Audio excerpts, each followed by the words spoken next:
গ্রামের বুড়োরা বলতো কালাম মোল্লা কোনো সাধারণ মানুষ ছিল না, সে ছিল জাদুকর, কালো জাদু জানতো। আর লোকেরা তার কাছে যেত গোপনে, কারোর শত্রুকে মারার জন্য, কারোর প্রেমিকাকে পাওয়ার জন্য। কিন্তু যারা যেত তারা ফিরে আসতো বদলে গিয়ে, তাদের চোখে একটা অন্ধকার থাকতো।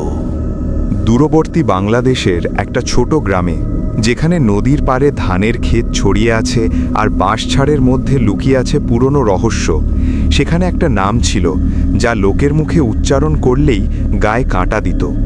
নামটা ছিল কালাম মোল্লা। গ্রামবাসীরা তাকে কালো জাদুকর বলে ডাকত। কেন কালো? কারণ তার চামড়া ছিল না কালো, তার চোখ দুটো ছিল পুরো কালো। সাদা অংশটা যেন কেউ কালি দিয়ে মুছে ফেলেছে। তার দৃষ্টি পড়লে মনে হতো সে তোমার আত্মা পর্যন্ত দেখতে পাচ্ছে। গ্রামের নাম ছিল হরিপুর।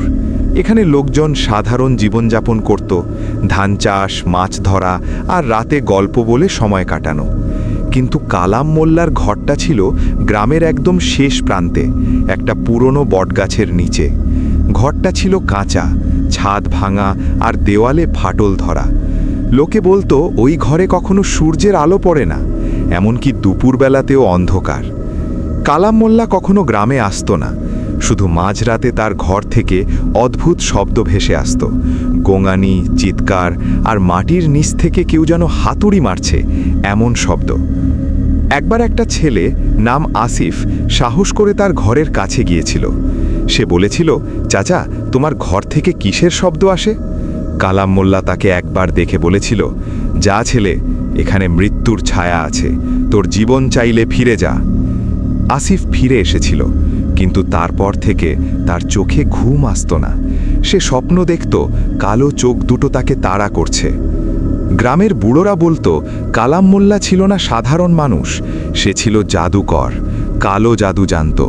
লোকে তার কাছে যেত গোপনে, কারো শত্রুকে মারার জন্য, কারো প্রেমিকাকে পাওয়ার জন্য। কিন্তু যারা যেত তারা ফিরে আসতো বদলে গিয়ে, তাদের চোখে একটা অন্ধকার থাকত।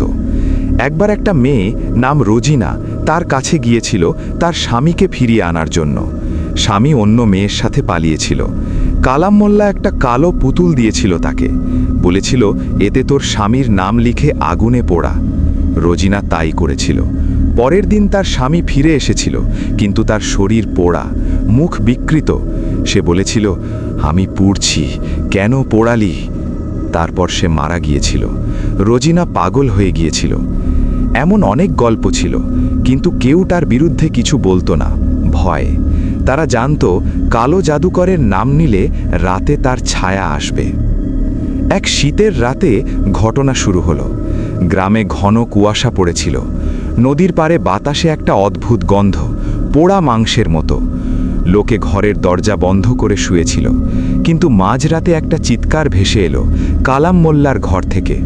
চিৎকারটা ছিল এত জোরালো যে গোটা গ্রাম জেগে উঠল। লোকে জানালা দিয়ে উকি মারল, কিন্তু কেউ বাইরে যেতে সাহস করল না।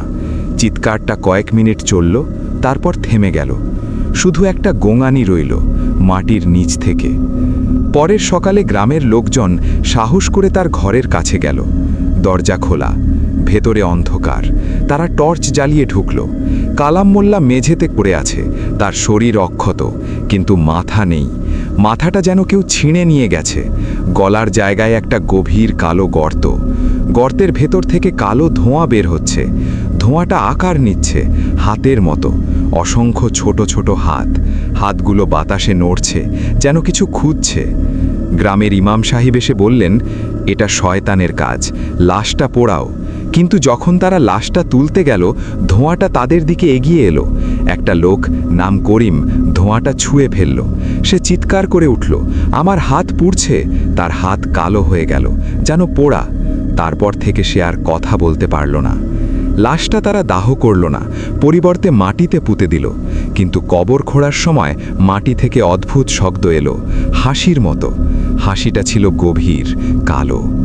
মৃত্যুর পর প্রথম রাতটা শান্ত ছিল, কিন্তু দ্বিতীয় রাতে শুরু হলো। রহিম চাচা, যে গ্রামের বাজারে চা বিক্রি করত, সে রাতে বাড়ির পেছনে গিয়েছিল প্রকৃতির ডাকে। সকালে তার লাশ পাওয়া গেল। তার মুখ খোলা, জিভটা টেনে বের করে আনা হয়েছে। জিভটা লম্বা, কালো, আর জিভের ওপর রক্ত দিয়ে লেখা, আমার মাথা কোথায়। লোকে ভয় পেল, কে করেছে এটা? কোনো পশু? কিন্তু পশুর দাঁতের চিহ্ন নেই, শুধু একটা কালো ছায়া তার লাশের পাশে মেঝেতে পড়ে আছে। ছায়াটা মানুষের মতো, কিন্তু মাথাহীন। পরের দিন গ্রামে আলোচনা শুরু হলো। কালো জাদুকর ফিরে এসেছে, বলল একজন। না, এটা তার শয়তানের কাজ, বলল আরেকজন। ইমাম সাহেব মসজিদে দোয়া পড়ালেন, কিন্তু রাত হলো। এবার ছোট মেয়ে রিয়া। রিয়া ছিল 8 বছরের। সে তার আম্মুকে বলল, আম্মু, বিছানার নিচে কেউ আছে, কালো চোখওয়ালা চাচা। সে বলছে আমার মাথা ফিরিয়ে দে। আম্মু হেসে বলল, স্বপ্ন দেখছিস মা? কিন্তু সকালে রিয়ার বিছানার নিচে একটা কালো কাপড় পড়েছিল। কাপড়টা ছিল কালাম মোল্লার, আর কাপড়ের ওপর রক্ত দিয়ে লেখা, আমি এখানে। রিয়া অসুস্থ হয়ে পড়ল, তার চোখ কালো হয়ে গেল।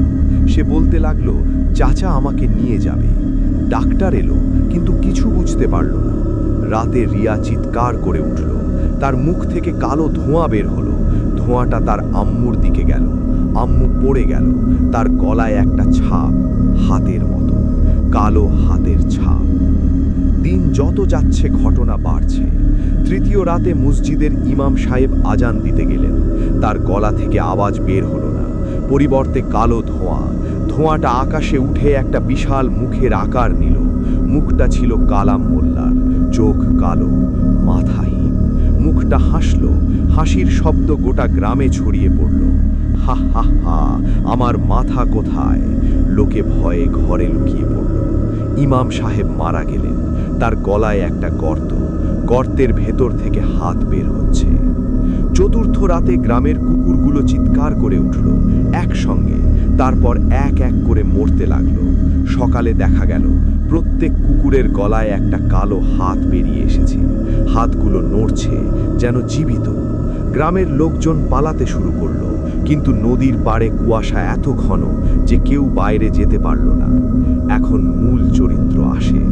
নাম আলী। আলী ছিল গ্রামের যুবক, শিক্ষিত। সে ঢাকায় পড়াশোনা করেছে। সে বিশ্বাস করত না জাদুতে। সে বলল, এসব কুসংস্কার, কেউ ইচ্ছে করে করছে। সে কালাম মোল্লার ঘরে গেল। ভেতরে ঢুকে দেখল মেঝেতে একটা পুরনো বই। বইটা খুলে দেখল এতে কালো জাদুর মন্ত্র লেখা। একটা পাতায় লেখা, মৃত্যুর পর আত্মা ফিরে আসবে যদি মাথা না পায়। মাথা খুঁজবে, সবাইকে নেবে। আলী হাসল, কিন্তু তখন তার পেছনে একটা ছায়া দাঁড়ালো। ছায়াটা মাথাহীন। আলী ফিরে তাকালো, কিন্তু কিছু দেখল না, শুধু তার গলায় একটা ঠান্ডা স্পর্শ। পঞ্চম রাতে আলীর বাড়িতে এলো। সে শুয়ে আছে। হঠাৎ তার বিছানার নিচ থেকে শব্দ, আলী, আমার মাথা কোথায়? আলী উঠে বসল। তার ঘরে অন্ধকার। সে টর্চ জ্বালালো। দেখল দেওয়ানে একটা ছায়া। ছায়াটা তার দিকে এগোচ্ছে। ছায়ার হাতগুলো লম্বা হয়ে আসছে। আলী চিৎকার করল, কিন্তু তার গলা থেকে আওয়াজ বের হলো না। ধোঁয়া বের হলো। ধোঁয়াটা তার মুখে ঢুকে গেল। তার চোখ কালো হয়ে গেল। ষষ্ঠ রাতে গ্রাম শেষ হয়ে গেল। প্রথমে বাজারে আগুন লাগলো। আগুনটা ছিল কালো, পোড়া গন্ধ নয়, মৃত্যুর গন্ধ। লোকে পালাতে গেল, কিন্তু রাস্তায় কালো ছায়া দাঁড়িয়ে। ছায়াগুলো মানুষকে ছুঁয়ে ফেলছে। যাকে ছোঁয়ে তার মাথা অদৃশ্য হয়ে যায়, শুধু গলায় গর্ত। গর্ত থেকে হাত বের হয়। আলী একা বেঁচে ছিল। সে কালাম মোল্লার ঘরে ফিরে গেল। বইটা খুলে পড়ল। লেখা আছে, মাথা ফিরিয়ে দিলে শান্তি। মাথা লুকিয়ে আছে তার নিজের ছায়ায়। আলী বুঝল। সে মেঝেতে পড়ে থাকা ছায়াটা দেখল। ছায়ার মধ্যে একটা গর্ত। সে হাত ঢোকালো। ভেতরে ঠান্ডা, অন্ধকার। তার হাত কিছু ছুলো। একটা মাথা, কালাম মোল্লার মাথা। মাথাটা চোখ খুলল, বলল, ধন্যবাদ, এখন তোর মাথা আমার। আলী চিৎকার করল। তার মাথা ছিঁড়ে গেল। গ্রাম খালি হয়ে গেল। শুধু কালো জাদুকরের ঘর রইল। এখনো হরিপুর গ্রাম খালি। লোকে বলে রাতে ওখান দিয়ে গেলে শোনা যায় হাসির শব্দ, আর দরজা খোলা থাকে। ভেতর থেকে কেউ ডাকে, আয়, আমার মাথা খুঁজে দে। যদি ফিরে তাকাও, তোমার মুখে গর্ত, আর গর্ত থেকে বের হয় তোমার হাত, কিন্তু হাতটা তোমার নয়, এটা কালো জাদুকরের। গল্প শেষ, কিন্তু যদি তোমার ঘরে অন্ধকার হয় আর বিছানার নিচে শব্দ হয়, ফিরে তাকিও না, কারণ কালো চোখ দুটো অপেক্ষা করছে।